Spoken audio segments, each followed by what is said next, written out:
Hi there. Welcome to On the Edge. I'm your host, Matthew Wexler, and you are watching Edge Media Network, your go-to source for LGBTQ news and entertainment. Are you ready to fly? I know I am. I am so close to booking my first real trip amid everything happening with the pandemic. I haven't done it yet. I don't even want to tell you where I'm going because I don't want to jinx myself. But I can live vicariously through some of our favorite LGBTQ travel experts. This is our second travel episode of On the Edge, and you can check out our previous episode that featured Vakaya and our family vacations on our Facebook page or YouTube channel or stories on our network. But today we are talking with a very charismatic storyteller, explorer, executive producer, and host, Ernest White of Fly Brother, airing on public television and Create TV nationwide. In season 1, Ernest traveled the globe exploring many unexpected destinations. Let's take a look.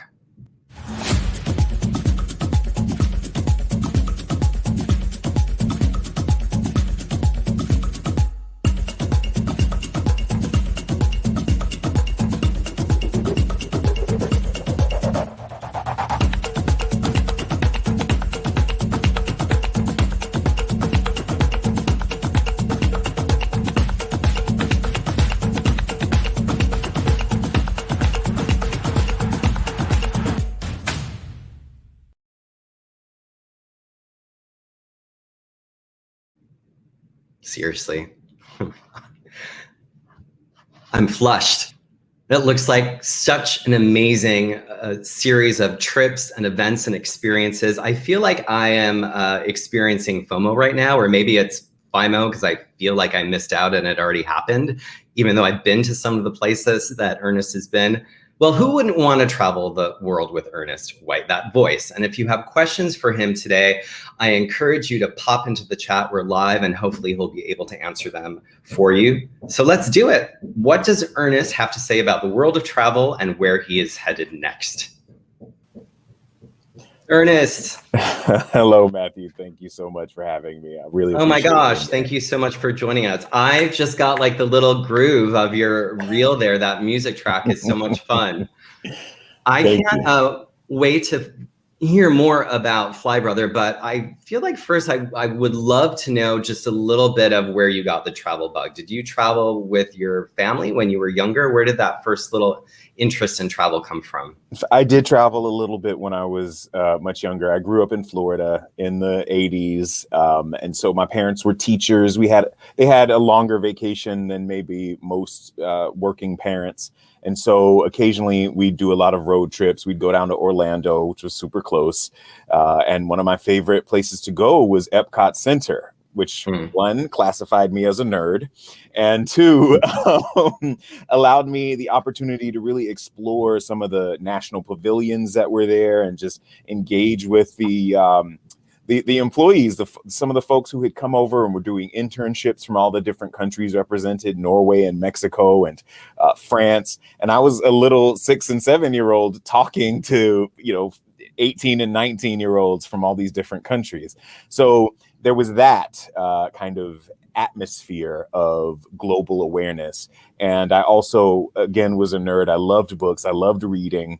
I loved reading about different cultures and countries and flags and maps. And so I had that travel bug stoked in me from early on, both from having parents as teachers, but also from having people just in my community. I grew up in church like every good Southern boy, and the wife of the preacher at the time, Mrs. Estelle McKissick, I have to give her a shout out. She was also a teacher, but she gave me a book when I was very young called Free Stuff for Kids.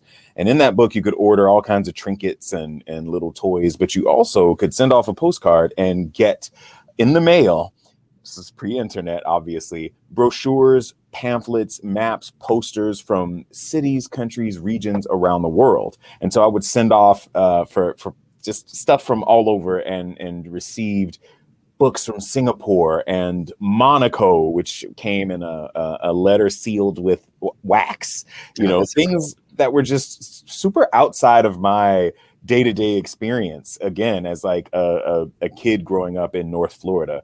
And so just as I got older, when I had the first opportunity to do a foreign exchange trip, which was to Sweden when I was 16 years old, I jumped at that chance, and I've never stopped traveling, really. Yeah. What was that experience like? I'm curious, as a 16-year-old arriving in Northern Europe in a Scandinavian country, you're just like, wow. It was interesting in the sense that I was there in the summer.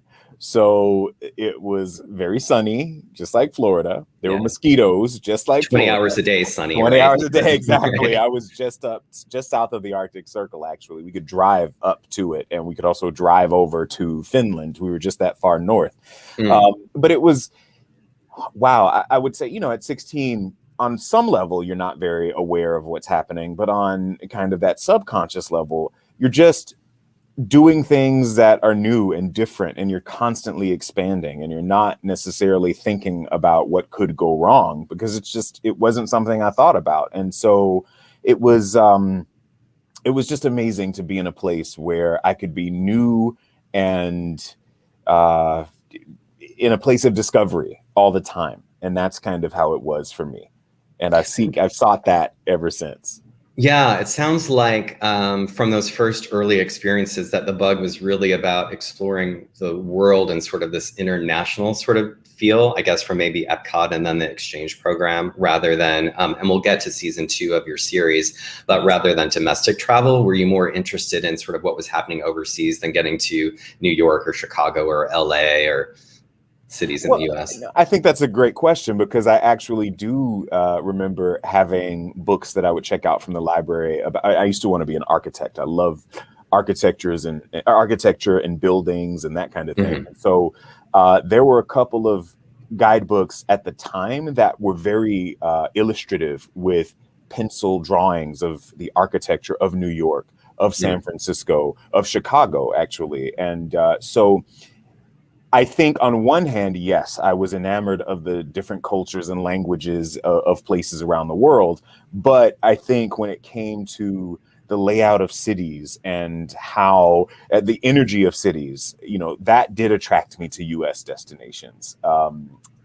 I grew up in a suburban southern city. It's not a town, but it was definitely not the same energy that you were getting in Washington, D.C. or New York. So maybe 70% international, 30% domestic, I guess. Right.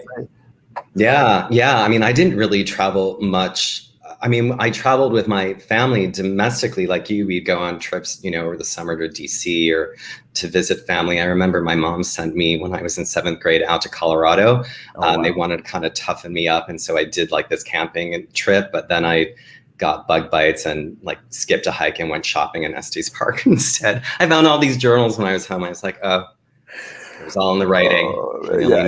I'm laughing because I have also hated camping my entire life. And really, yes, man, listen, and it's not that I don't enjoy nature. I'm a latecomer to nature, and it was just my journey. There's nothing else I can really say about that. It's not like I wasn't exposed to it as a kid, but I too would prefer books.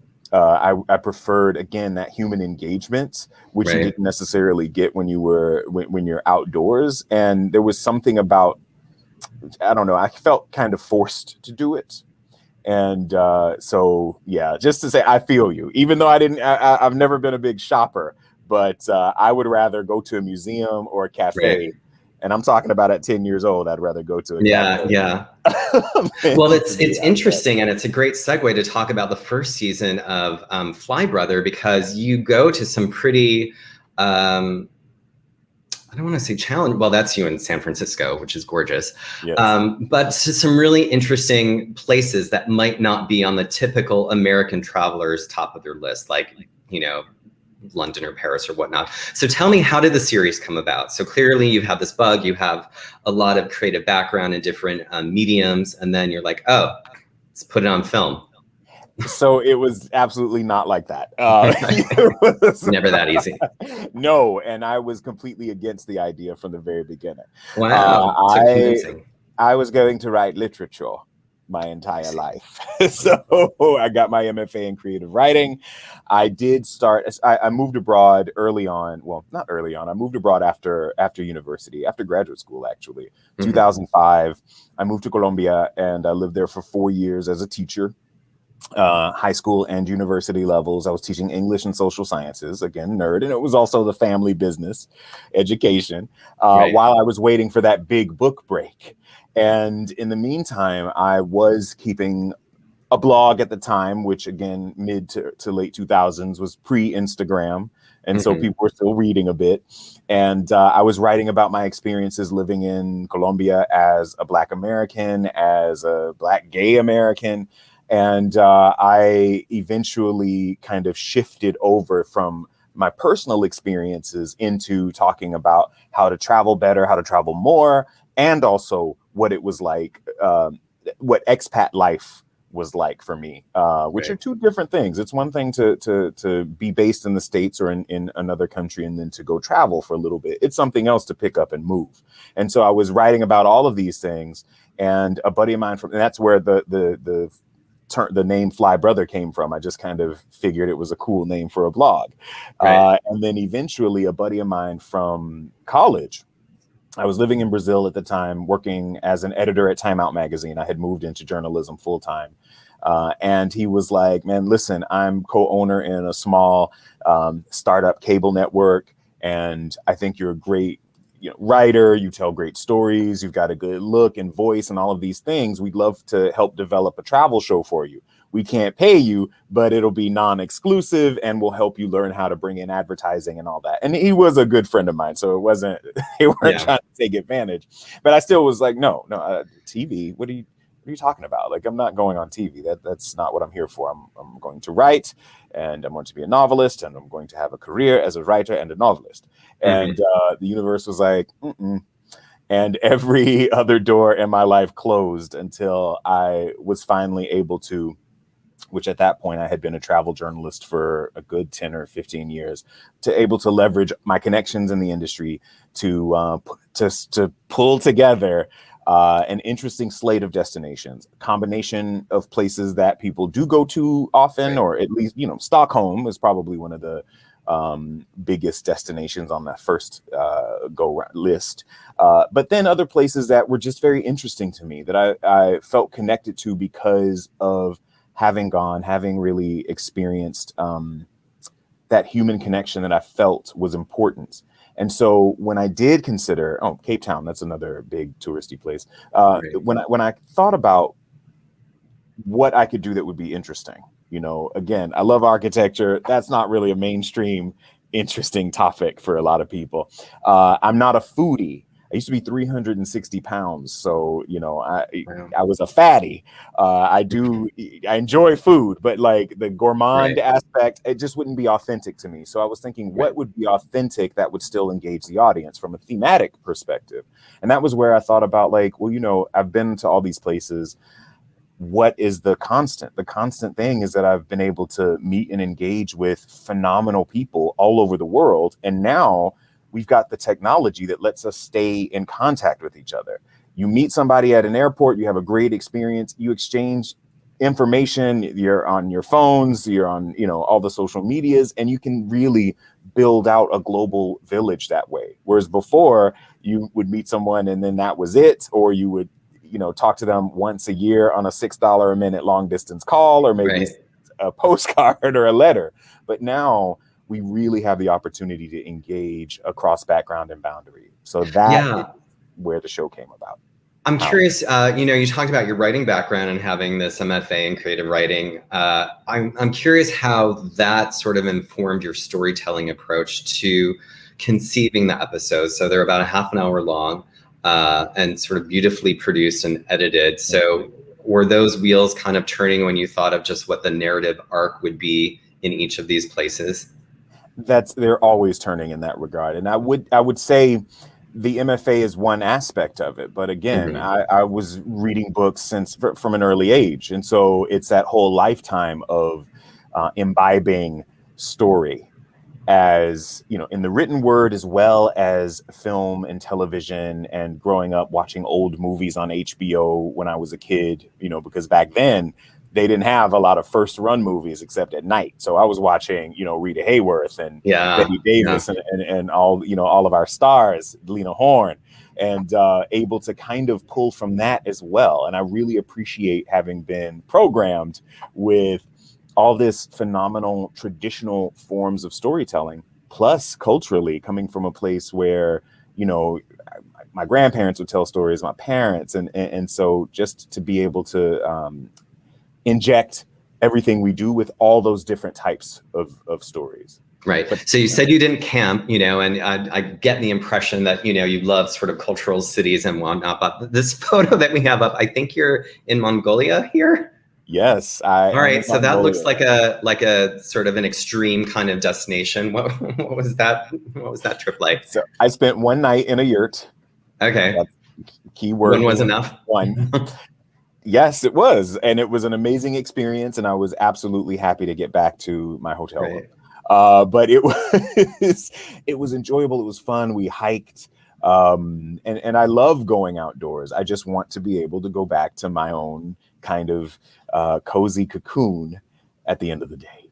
I get it. I love that the episodes each also have sort of this graphic element that is edited pretty early on in each episode. It's maybe like a 30-second or 60-second clip that really gives, I guess, sort of like a larger snapshot or widens the lens of the destination. How did that part of the series come about, and who's on your creative team to, I don't know, it's just this great little capsule summary that sort of gives the viewer a taste of the bigger picture, that gives context to the conversations that you then have with your guests? Yes. Internally, we call that little animated section a fact box. And that comes from my days of having been an editor at Time Out and writing guidebooks and that kind of thing.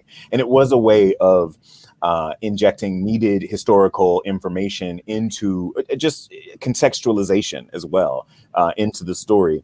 And my wonderful production team, mostly based in Brazil. That was the idea of Pedro Serra, my director, and Faris Yagnam, who is the animator. And what I do is just pull together some facts. I generally write the voiceover, and then I send that information to him with a few visual cues if he asks. And then he just works his magic. I don't know how he does it, but he really has a great eye for this kaleidoscopic kind of imagery, and I really enjoy it. And I love our elevator music in the background too. Yeah, it's really fun, and it just, like I said, I feel like it just sort of gives a framework of the experiences that you're then sharing thereafter. So, you know, season 1, as you mentioned, you were in Cape Town. There are a couple African destinations, Namibia. There's also an episode that was filmed in Tbilisi, Georgia, which, you know, has been in the headlines this week for, unfortunately, all the wrong reasons, because of the murder of this cameraman who was covering a right-wing protest against an LGBTQ march that didn't even happen. The event didn't even happen. I'm curious, I guess, both from your personal perspective and also professionally, what your thoughts are about traveling to destinations that aren't always welcoming to LGBTQ populations or lack human rights laws. Sure. And it's an important question. You know, we live in a world where there are plenty of spaces where we are not welcome. You know, I'm visibly Black or of color first and foremost, before I'm visibly gay, actually. And that is a form of privilege in the sense that I'm able to move about in spaces without it being assumed of me that I am gay, and then not having to deal with whatever repercussions come from that. So I recognize that privilege. That said, I mean, you know, there are places all over the world, including in the US, where outward representations of queerness are attacked. And so on one hand, I do believe that, you know, we ought to recognize that there are places where laws are on the books. It's not safe for people to be themselves fully in many countries around the world. And at the same time, I am a believer in having conversation and dialogue. And I don't mean that that's possible when someone's coming at your head with a brick. Right. However, there are always the gray areas between that is an extreme, and it's an unfortunate extreme that we do again have to recognize, and it is our duty to work against or fight against. At the same time, I feel like my duty is to be as open and engaging as I can be, and have conversations with people like I did with one of my hosts in Tajikistan. I've had conversations with couch surfing hosts in Morocco who for whom me being gay was completely immaterial, and they were extremely welcoming and showed me around, and we had a phenomenal experience. And so what I would do is caution people, if they feel that they would rather not have to be at the forefront of that kind of engagement, then you do have to consider where you go. In my case, I don't feel like I have a choice. Almost, it's like I'm here and I belong everywhere. We all belong everywhere. And so, I recognize that there's a risk in that, and I can do nothing but show up for that. Right. I would encourage viewers as well to check out iglta.org, which is a nonprofit. It's the International LGBTQ plus Travel Association. And there's a great consumer component of that site as well, that you can explore destinations and resources and tour operators. Something else I think that's interesting to consider, within some countries, there is an emerging sort of queer small businesses that are trying to connect with international LGBTQ travelers. So there is a sense of community that is emerging as well. As you indicated, those conflicts are happening on domestic soil. We're not, exclusively protected in this cute little USA bubble. But this country is also an amazing land of opportunity and diversity. And that's sort of where season 2, I'm assuming perhaps because of the pandemic, you leaned into the USA for the second season. I'd love to take a look at where you are headed in the second season of Fly Brother. We're going to show it.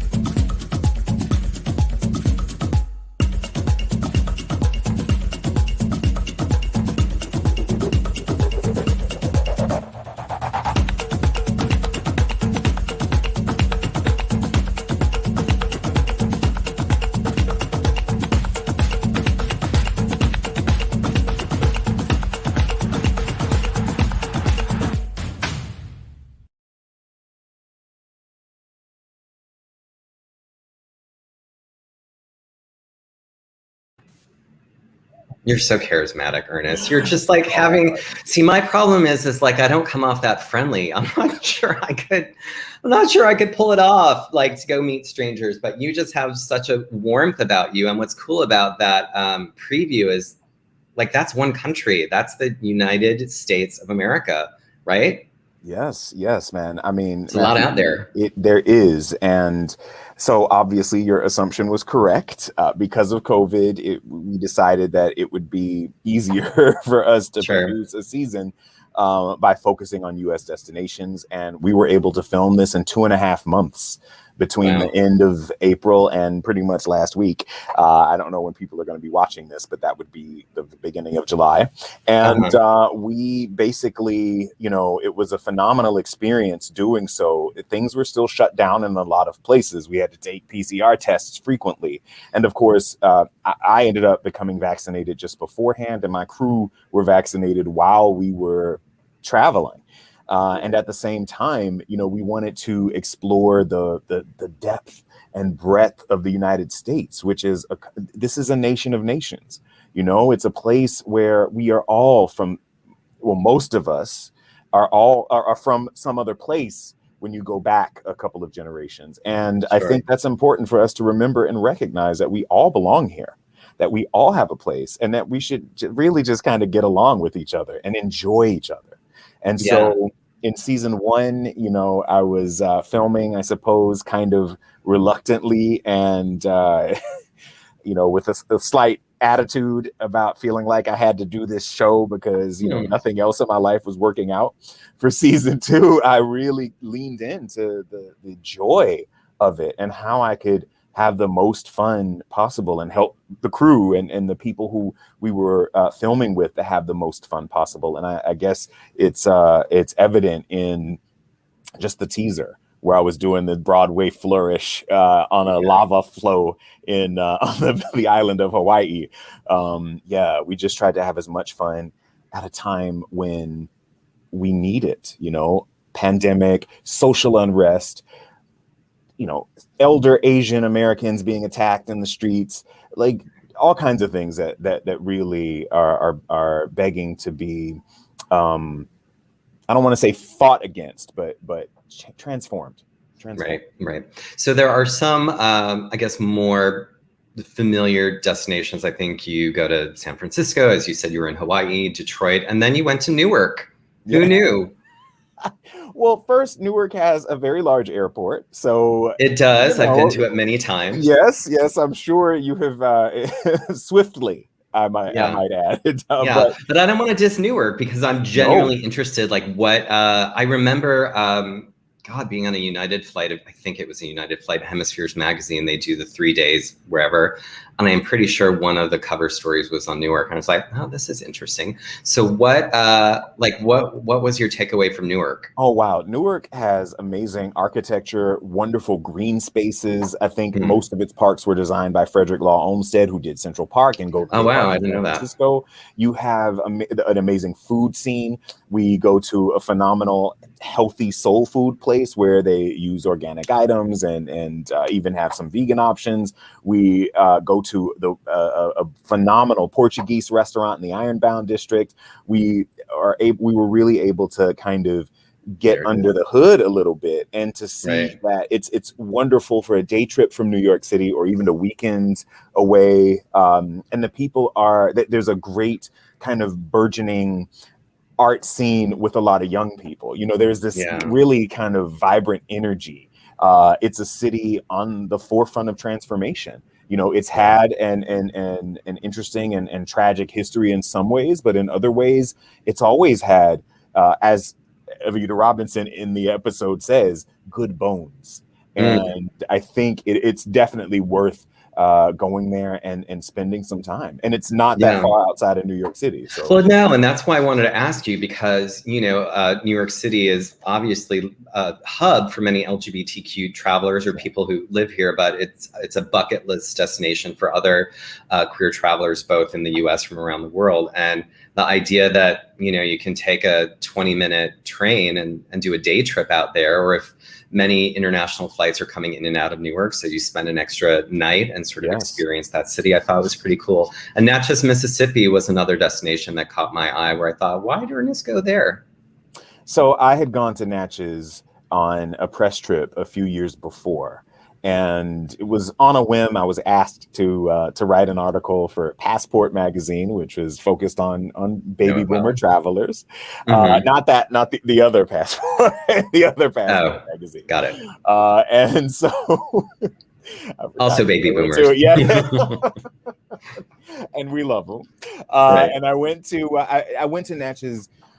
I wouldn't say I went with no expectations. I mean, I know the songs that are sung about Mississippi, but I'm also from a southern city as well. I'm from Jacksonville, Florida. So, named after Andrew Jackson, who is not known for his best human rights record with regard to Native Americans. So, or African Americans. And so, I think on one hand, Mississippi gets a bum rap, or not bum rap. Let's not say that. It gets the brunt of the kind of rancor that people have when it comes to race relations and class marking and all that kind of stuff.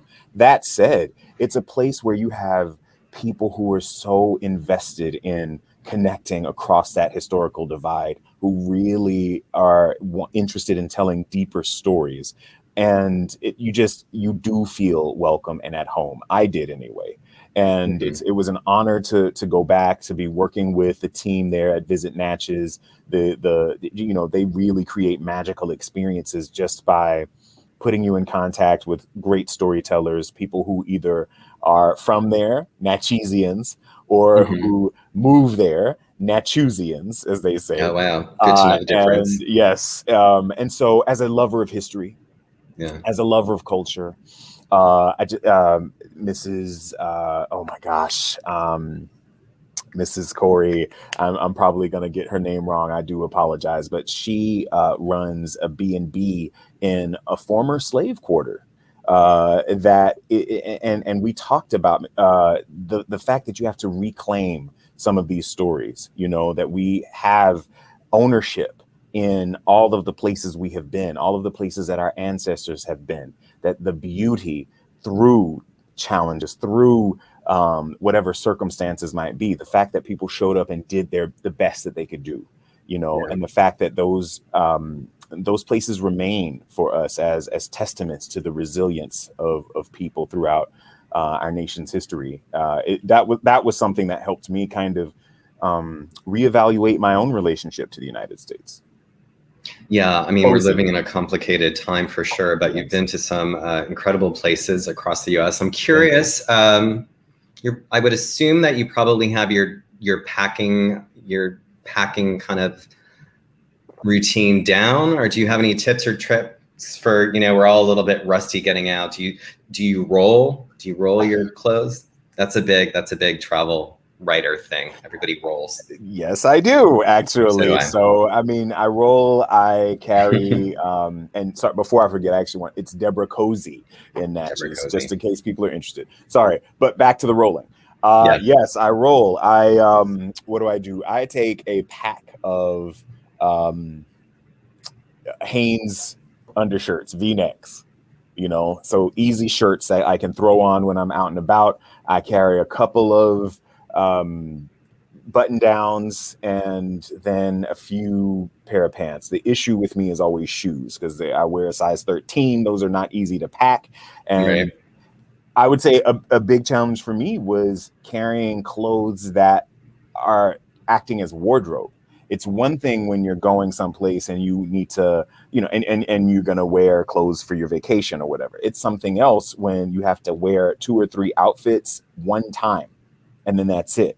You can recycle shoes, you can recycle some other things, but for me, that was a challenge. So even to have to check a bag, wow, that was a harrowing and traumatic experience every time I had to do it. But I'm glad you survived.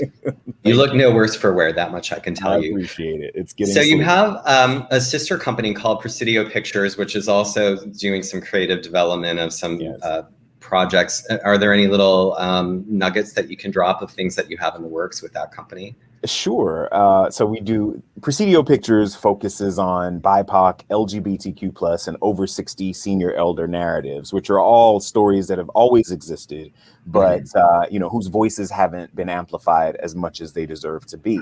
And so there are other production houses that are focusing on those stories as well. We're not the only game in town. We just are a damn good one. And the idea is that we create unscripted and scripted film and television projects moving into digital media, AR and VR experiences eventually, because that's the future of storytelling is very much virtual reality. But at the moment, we do have a couple of projects in development, some of them personal, seasons 2 and onward of Fly Brother, a food series, a documentary about my mom who taught swimming at the same YMCA every summer for 40 years. Oh my gosh. Yes, she's a phenomenal lady, 84 and still as vibrant and vital as ever. That's called Pearl My World, because that's Mrs. Pearl White.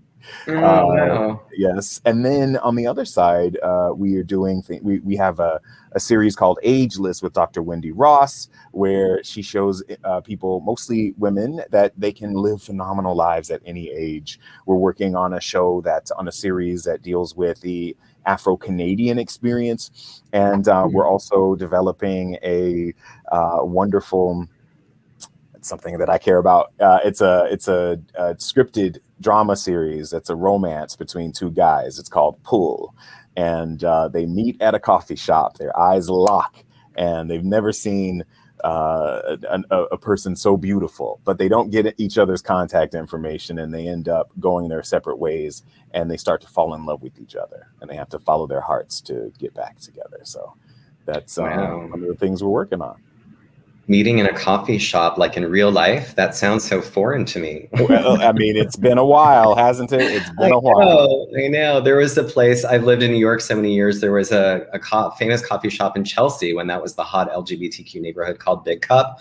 And you would just go ironically, like it's when Time Out New York was like thick, right? Oh, yes, So yes. you'd go and you'd get your Time Out New York and you just sit and kind of hope somebody would catch your eye. I read a lot of magazines in that coffee shop. Did you have any successes, Matthew? I'm still single. I'm That's all I'm sorry. going to say. Well, we cannot wait to see season 2 officially drop and hopefully season 3 and thereafter. It has been really incredible having you on the edge, Ernest, and I hope that our paths can actually cross in real life and we can bring you back soon to share more of your adventures. Thank you. Thank you so much, Matthew. It was a wonderful conversation and I appreciate it. Thank you. I'm ready to start packing. I hope Ernest will travel with me. Speaking of packed, July is filled with more guests that you don't want to miss on the edge. I hope that you can join us on July 20th as I chat with international LGBTQ activist Peter Tatchell.